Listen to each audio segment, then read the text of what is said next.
একটু চাপা দিয়ে দিচ্ছি।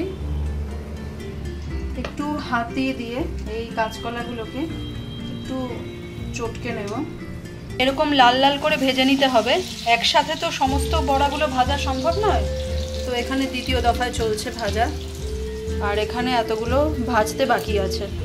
আলুটা ভাজা হয়ে গেলে 1 চামচ মতো আদা আর জিরে বাটাটা দিয়ে দিতে হবে। এবার ভেজে রাখা কোফতাগুলো এই মতো অবস্থায় ঢেলে দিতে হচ্ছে।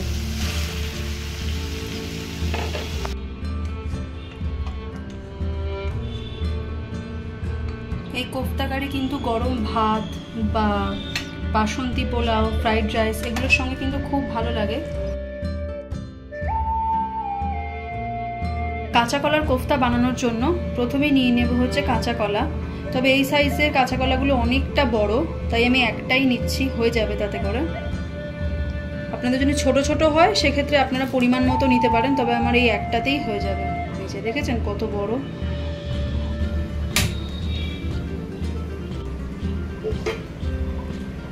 কড়াই চাপিয়ে দিলাম। সেদ্ধ করার জন্য কড়াইতে জল ঢেলে দিচ্ছি। জলের মধ্যে দিয়ে দিলাম সামান্য লবণ।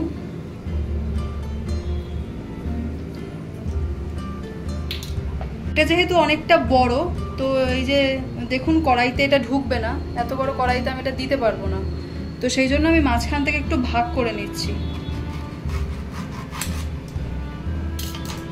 তো মাঝখান থেকে ভাগ করে নিলাম। এবার আমি কড়াইয়ের মধ্যে দিয়ে দিচ্ছি, আর একটু জল দিয়ে দেবো এর মধ্যে, আর একটু জল দিয়ে দিচ্ছি। এবার এটা সেদ্ধ হতে থাকুক, একটু ভাপিয়ে নেব আর কি, নরম হবে। একটু চাপা দিয়ে দিচ্ছি। এটা অলমোস্ট ভাপানো হয়ে গেছে, 10-12 মিনিট মতো হয়ে গেছে। জলের কালারটাও চেঞ্জ হয়ে গেছে।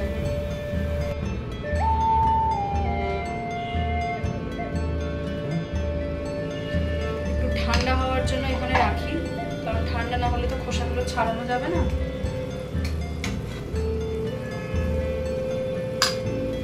ঠান্ডা হয়ে দিই। এইবারে খোসাটা ছাড়িয়ে নেব।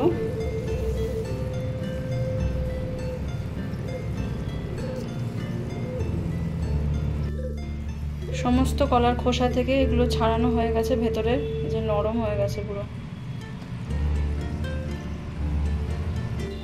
এরকম কলার মধ্যে না এরকম শক্ত শক্ত যদি থেকে থাকে, সেগুলো আর কোনোভাবেই মানে আর সেদ্ধ করা গেল না, তো সেগুলো বুঝলে আপনারা সেগুলো ফেলে দিতে পারেন। এই যেরকম এই দুটো মতো বেরোলো, তো এটা ফেলে দিচ্ছি। একটু হাত দিয়ে এই কাঁচকলাগুলোকে একটু চটকে নেব।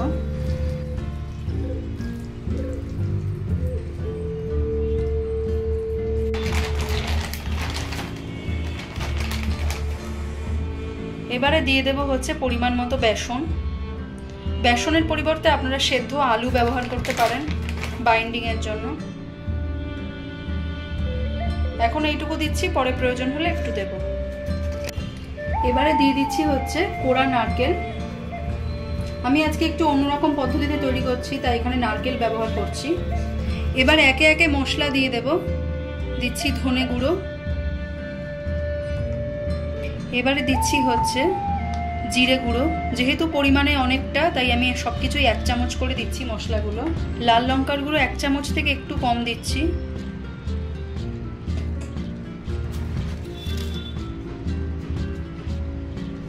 লবণ। এবারে দিচ্ছি হচ্ছে চিনি, আর দিয়ে দিচ্ছি এখানে হচ্ছে একটু ঘি। এবারে ভালো করে মেখে নেব প্রত্যেকটা উপকরণ। আর এর মধ্যে দুটো কাঁচা লঙ্কা কুচি দিয়ে দিচ্ছি। এটা ঝালটা যে যার ইচ্ছা মতো একটু দেবেন বুঝে। এই বড়ার যেটা মাখার আর কি, সেটা মাখা হয়ে গেছে। আর আমি নারকেল কোড়া ব্যবহার করেছি বলে আমি ধনেপাতা দিলাম না। আপনারা যদি নারকেল কোড়া দিতে না চান তাহলে ধনেপাতা একটু কুচি করে দিতে পারেন। হাতে একটু সামান্য পরিমাণে ঘি দিয়ে নিয়ে তারপরে আমি এই কোপ্তার বলগুলো বানিয়ে ফেলবো। যে ঘি লেগে গেল, এবারে ছোট ছোট করে কোফতার বলগুলো বানিয়ে নেব। ছোট ছোট করে বানালে অনেকগুলো হবে, এরকম সাইজের করে বানিয়েছি। কড়াইতে তেল দিয়েছি, আর তেলের মধ্যে মানে সাদা তেল দিয়েছি, আর একটুখানি আমি ঘি দিয়ে দিচ্ছি। তাহলে ঘি সহ তেলটা গরম হয়ে গেছে, এবারে বলগুলো আস্তে আস্তে ছেড়ে দেবো। গ্যাসের ফ্লেম কিন্তু একদম লোতে রেখেছি।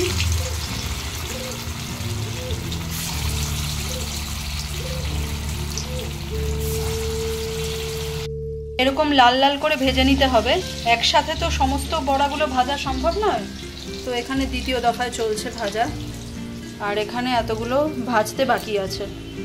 এখানে সমস্ত কোফতার বড়াগুলো ভাজা একদম তৈরি। কারি বানানোর জন্য এখানে সাদা তেল ঢেলে দিয়েছি। এটা তেল গরম হয়ে গেলে উপর থেকে দিয়ে দেওয়া হচ্ছে জিরে,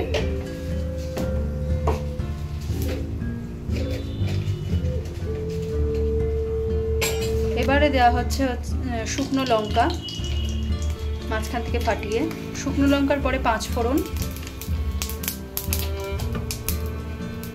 তেলটা গরম হয়ে গেলে তাতে লম্বা লম্বা করে কেটে রাখা আলুটা এখানে দিয়ে দেওয়া হলো।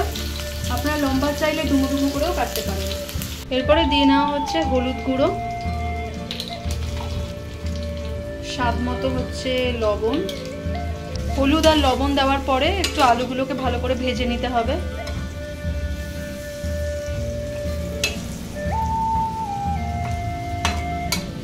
আলুটা ভাজা হয়ে গেলে 1 চামচ মতো আদা আর জিরে বাটাটা দিয়ে দিতে হবে। এরপরে চলে যাচ্ছে হচ্ছে কাঁচা লঙ্কা, আবারও একটু নাড়িয়ে নিতে হবে।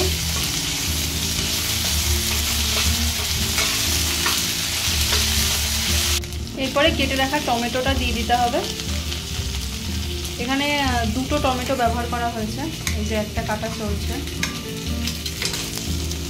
আপনারা টমেটোটা চাইলে গ্রেট করেও দিতে পারেন।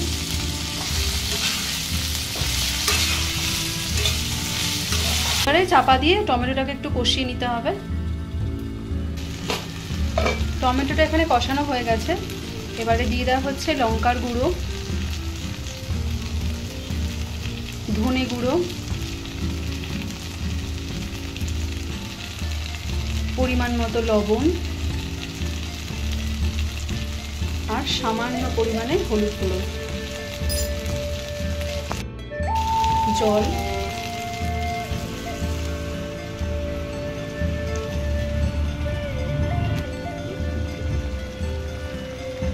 এটা একটু ফুটুক, তো চাপা দিয়ে দিচ্ছি আবার।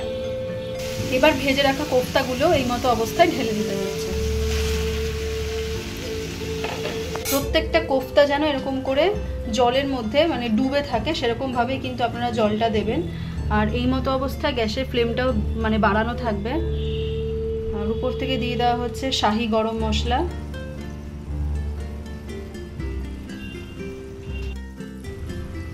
শাহি গরম মশলার পর দিয়ে দেওয়া হচ্ছে একটুখানি ঘি, যাতে স্মেলটা খুব ভালো আসে। যখন এরকম ঝোলটা আস্তে আস্তে ফুটতে আরম্ভ করবে, তখন গ্যাসের ফ্লেমটা একটু কমিয়ে দিয়ে ঢাকা দিয়ে, কোফতা এখানে রান্না হয়ে গেছে, এবারে গ্যাসটা অফ করা যাক।